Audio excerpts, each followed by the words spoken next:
Hello. Hello. I have made a bit of a frightful discovery just now, which is that either my microphone sounds like actual shit. Listen to Oscar. He just tried to bite it. I should have figured. I almost want to bite it myself. Anyways, I found out that my microphone sounds like shit. Either that or it just sounds bad on my camcorder playing back. I don't know enough about this to tell you what's going on. Oscar, can you please stay here? Mommy needs to work. Okay? So anyways, I think this is about as good as we're going to get. And today, I'm going to clip this here. It's a bit distracting. Clipped onto my buttercream cheesecake mainstays candle. And the beverages of the morning will be a Walgreens. Oh, that's not what it is. It's just coffee. And then, of course, have my water. So today we're going to be coloring while I talk about a book I just read. Okay? It is called The Voided Man. It is on Kindle Unlimited for all you KU girlies and boys. My girlies and boys. So I figured I'm probably going to draw something a little on theme. And I know that we can't really see what I'm drawing, but every once in a while I'm going to hold it up. Or I'm going to point the camera down. Hello. So yeah. Okay, guys. The book is about... I'm just going to tell you what it's about. The book is about a fella who gets in trouble because he's trying to start a bit of a revolution, and he pisses off the government, which is never really a good idea.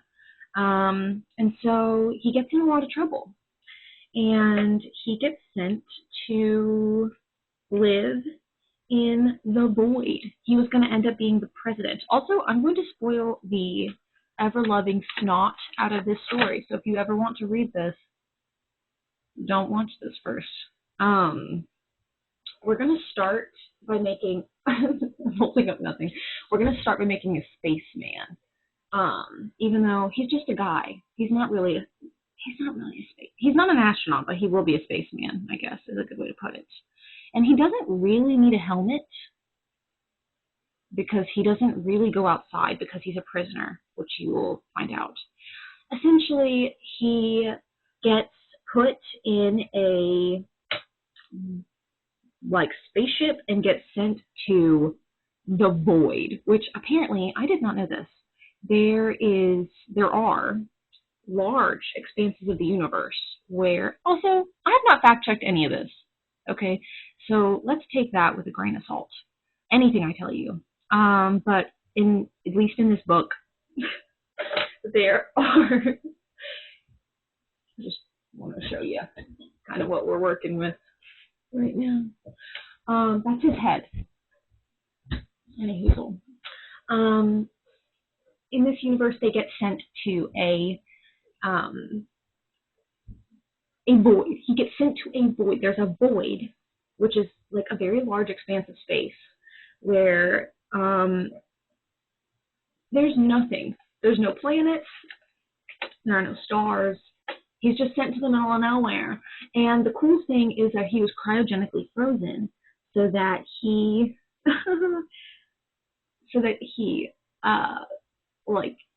doesn't age at all while he's on his journey, which is fortunate because guess what, guys? It's been, I think, hundreds of millions of years, which I cannot hardly conceptualize myself. But yeah, so I'm going to sneeze.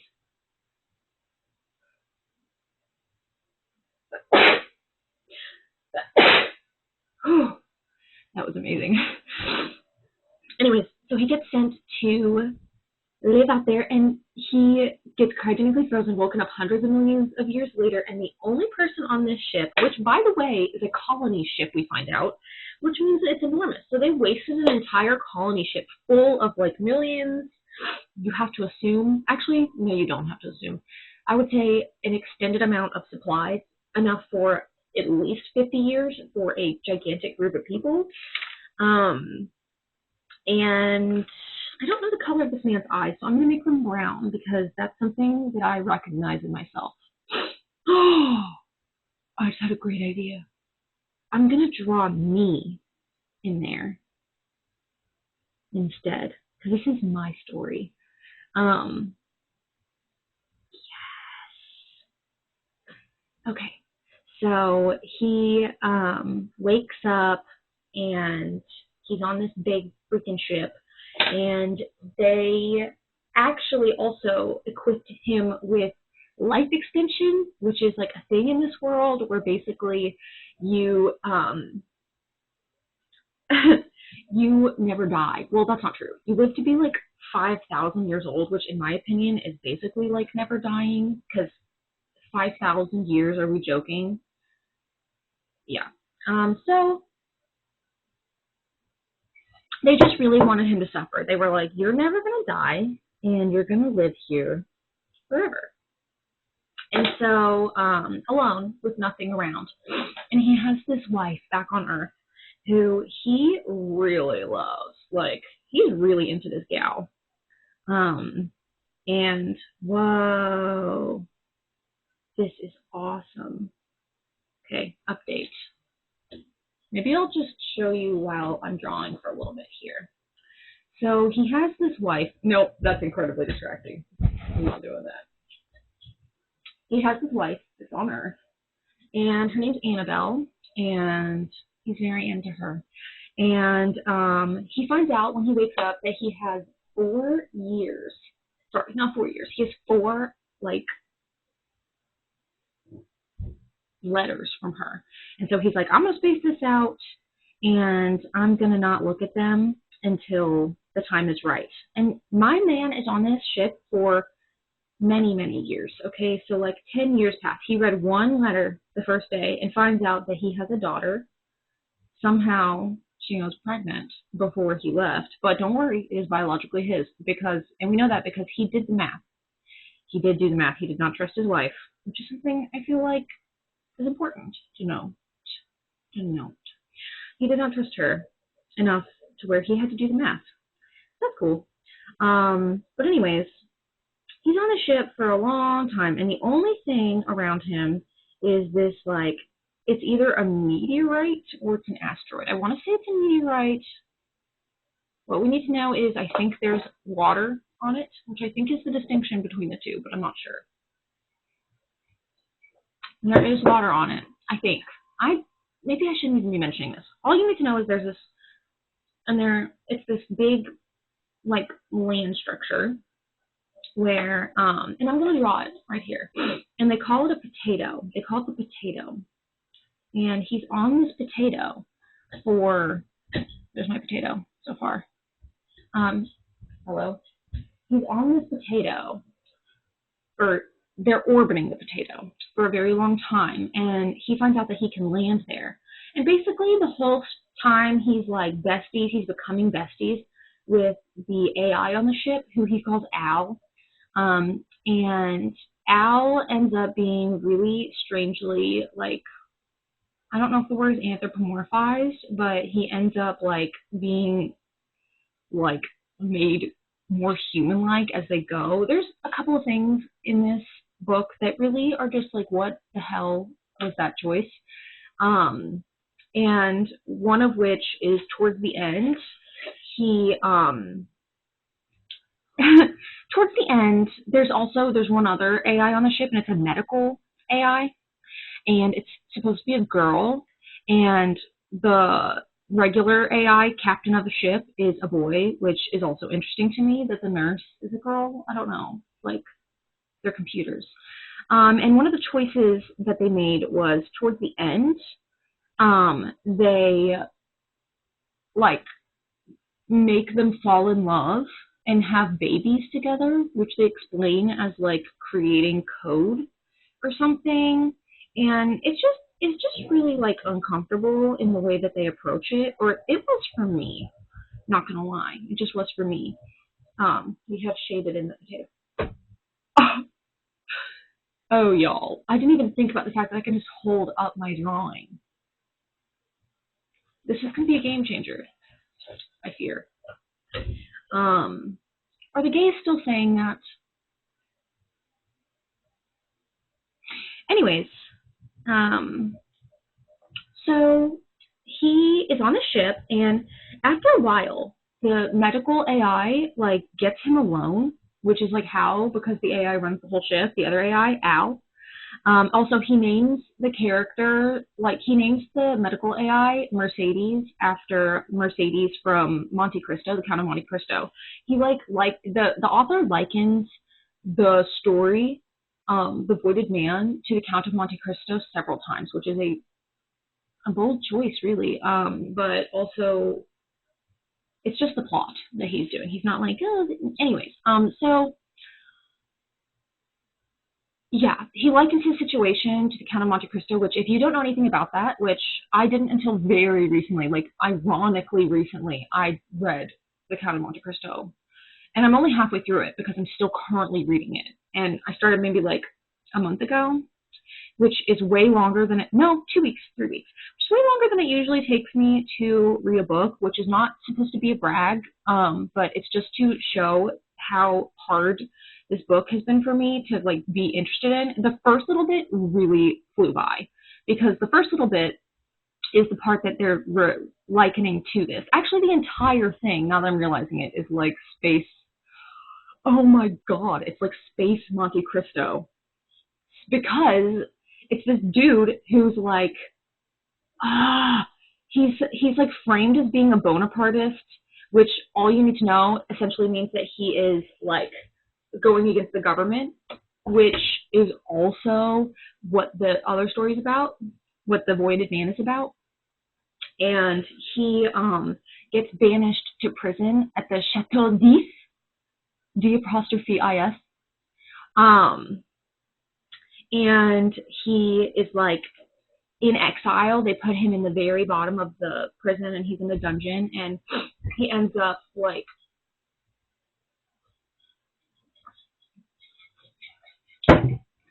he ends up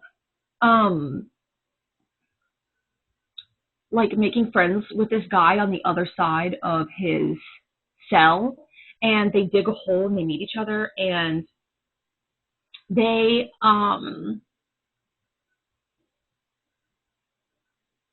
sorry, sometimes I just do this. I lose my train of thought. I'm probably gonna edit this out.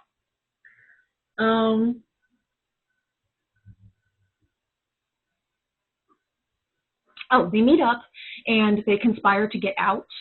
And basically, what you need to know is Dante, who is the main character, ends up escaping, and the other guy, who I'm likening to the AI character because they help each other, the main character ends up getting to leave. Like, he escapes the prison, and then he ends up enacting revenge on the people who wronged him. And since it's been like hundreds of millions of years, the guy in the story, the Voided Man, who, by the way, what the hell is his name? I would like to know what his name is. Oh, well, you know what you need to know is his name is Prisoner Number One, because that's the name that like, and then he ends up getting like called Number One, but that's the name that like the AI is made. He's like programmed to only call him that name. Basically, the dude is like programmed to be a prisoner on the ship, and he's not really allowed to touch any of the controls or do anything, and he's just like supposed to be there, and he's not allowed to kill himself. He's supposed to take these life extension things and like never die, which is obviously like not very nice because he is not probably supposed to be enjoying himself very much. But anywho, he finds out eventually the medical AI bot like shuts down the AI somehow, the other AI, Al, And oh, this all was because I was telling you that her name is Mercedes, which is the love interest in the book, The Count of Monte Cristo. So he names the medical bot after the love interest in that, which I think is interesting because he likened himself to Dantes. Anyways, this is what we're working with, by the way. That's the potato. Although I usually imagine it being under him. But this isn't my imagination. Well, it is, but so he ends up like enacting revenge. Oh, so the medical bot, Mercedes, she shuts down Al, the regular AI, and she like tells him how to override the AI so that he can like get control of the ship, which is like, why can the medbot do that? Why can she just do that? And like, why does she? Because like, how does she have a motive? You know what I mean? She's supposed to be a robot. Like, how is this personal to her? I don't know. So, because the idea would maybe be that she is programmed to tell him, which is like, why? Would that be a thing? Because that's the only reason why, right? Because she's like a robot, so everything she does is something someone told her to. I don't know. And so he figures out a way to overpower, and he does eventually. He like overpowers the regular AI and shuts off the commands that make him a prisoner, and that makes him the captain of the ship. At that point, he's like, okay, I'm rocking and rolling. And he like basically starts finding out all this information about the outside world because they still have comms. And this is like humanity hundreds of millions of years later. We have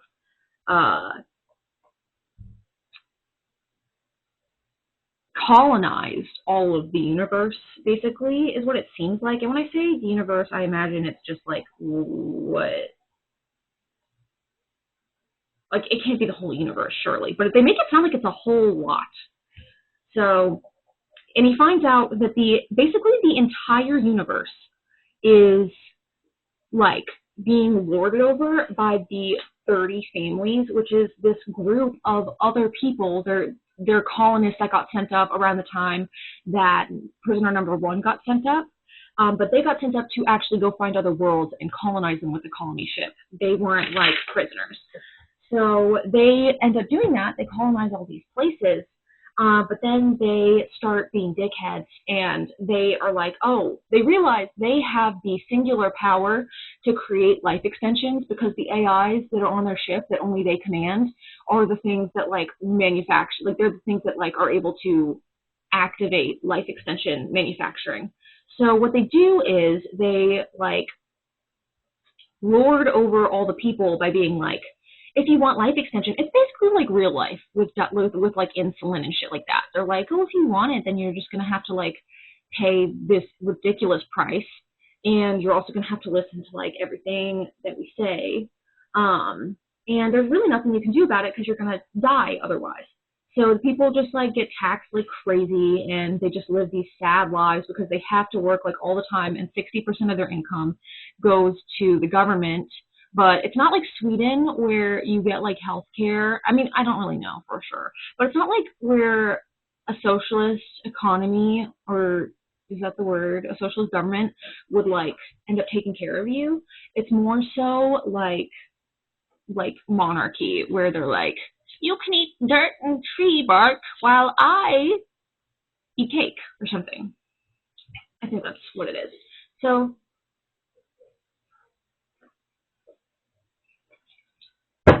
and they control the banking system, which is called like universal credits, so that you can use them all throughout the universe.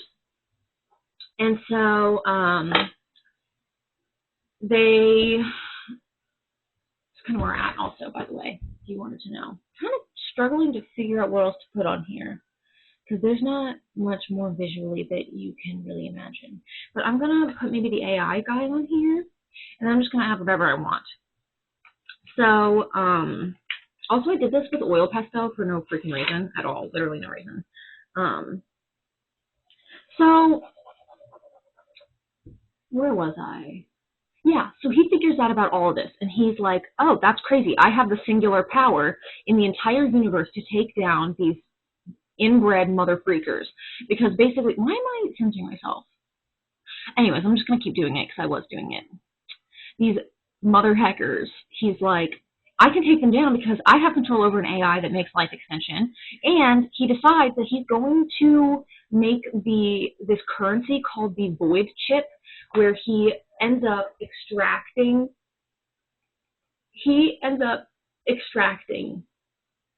like resources from the potato, and he like can make his own tokens, and he ends up making 1 million tokens of these void coins. It's basically like not a Dogecoin, a Bitcoin. He basically has a Bitcoin system going on, actually. And so he ends up like being able to advertise to the universe. It's a long story, so I'm not going to get into it, but it involves like gambling.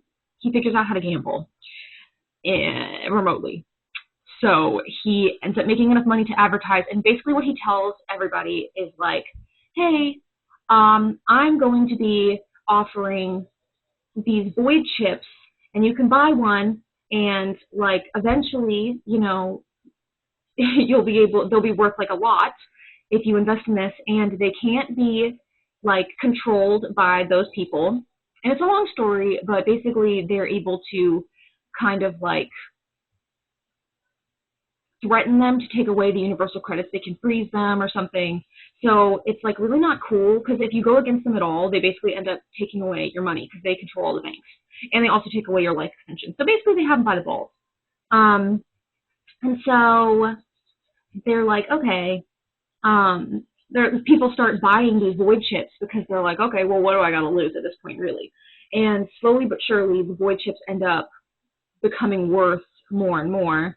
And he ends up amassing like the full value of like all the currency in the universe.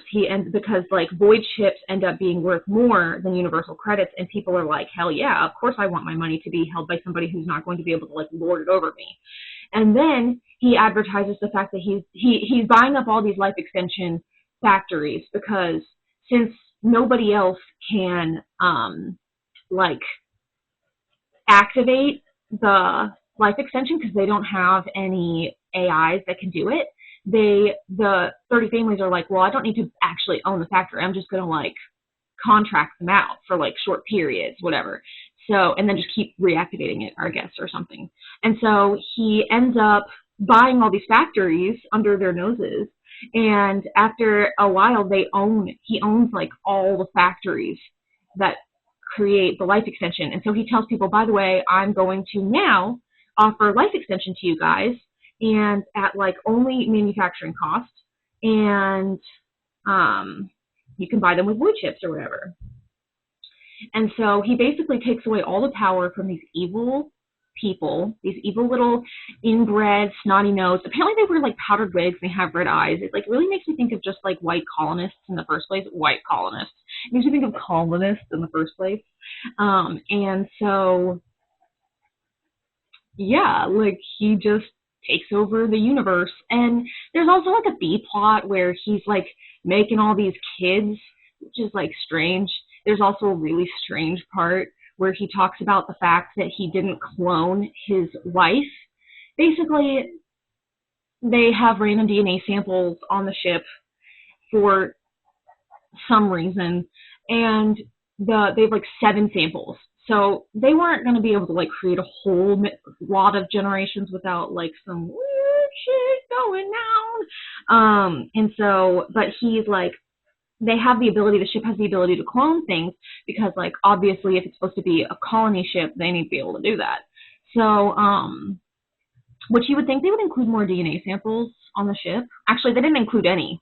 The DNA samples that actually ended up being used were ones that just happened to be on prisoner number 1's person.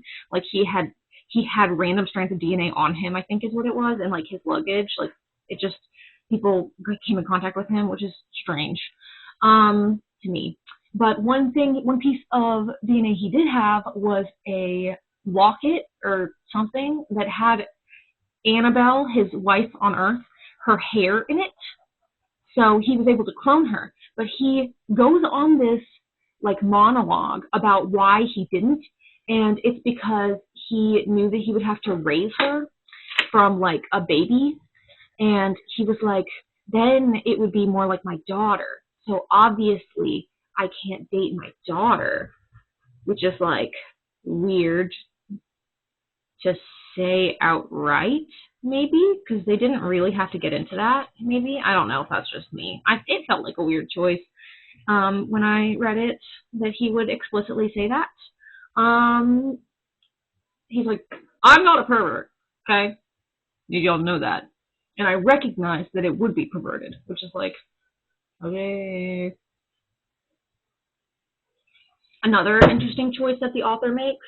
Also, no hate to this man. I thought the book was good. I really did. But, and you should read it, even though I just spoiled it. It's actually really good. So he ends up making a baby with her instead, because he's like, why not have a daughter, though? Also, he did state another reason why is that, like, it wouldn't really be his wife, because even though genetically it's his wife, it's like she doesn't have any of the experiences. She wouldn't have the same sense of humor. It's like she'd be a different gal, really and truly. So he ends up making, like, a daughter because he combines his DNA with her DNA, and it's, like, a whole thing, which is interesting because I thought we were cloning DNA, not creating, because, right, is that not different? Like, wouldn't you, if we're cloning, then we just take one sample of DNA. We're not, like, creating a zygote and making that from birth, right? Am I missing something? But he ends up making all these kids. He, like, clones all the other samples, too, and then they all end up falling in love and dating each other, which, in my opinion, is, like, cool and all, but it's like he expressly said that it would all be weird because they'd all be like familial, right? Like if he likens the daughter, that like his wife to the daughter, then like is it not weird? Also, he like does this thing where he like matchmakes some of them, which is he matchmakes specifically his daughter with one of these kids. So that's weird. But in the end, he ends up overthrowing the people, and he never can escape the void, by the way, so he also just, like, basically, what is the word? Dooms his entire bloodline and also these other poor people to an endless life in the void, where they only have each other, and how many generations can this even go on? And they only have each other, and it's not going to be forever because, I mean, it's a limited amount of resources, I think. Well, they do end up being able to do agriculture on the potato, which, don't get me started, there's no sun, for the record. There's literally no sun. They say that expressly, so I'm not exactly sure how these things are growing.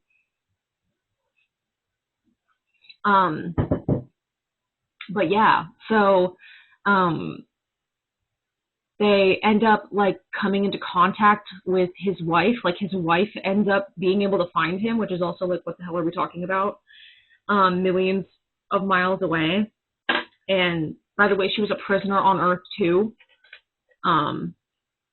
So I guess because she was an accomplice to the dude. So anyways, she ends up finding him, and like they're both not magically, they do explain it, but they're the same exact age. And that's just very convenient. And the daughters meet each other, and they're all happy, and they all fall in love. Even the daughter who like was on Earth originally ends up falling in love with one of the people on the ship, which is like how convenient. And yeah, the story ends by him being like, my life is so full, even in the void. So that's the story of the Voided Man. And what did we think? I can't tell you the end of the Count of Monte Cristo because I don't know it yet, but I can see the comparisons a little bit. This, by the way, is my finished drawing. I didn't include anybody else because he's supposed to be in the void. But yeah, that's the story. I thought it was good. Okay.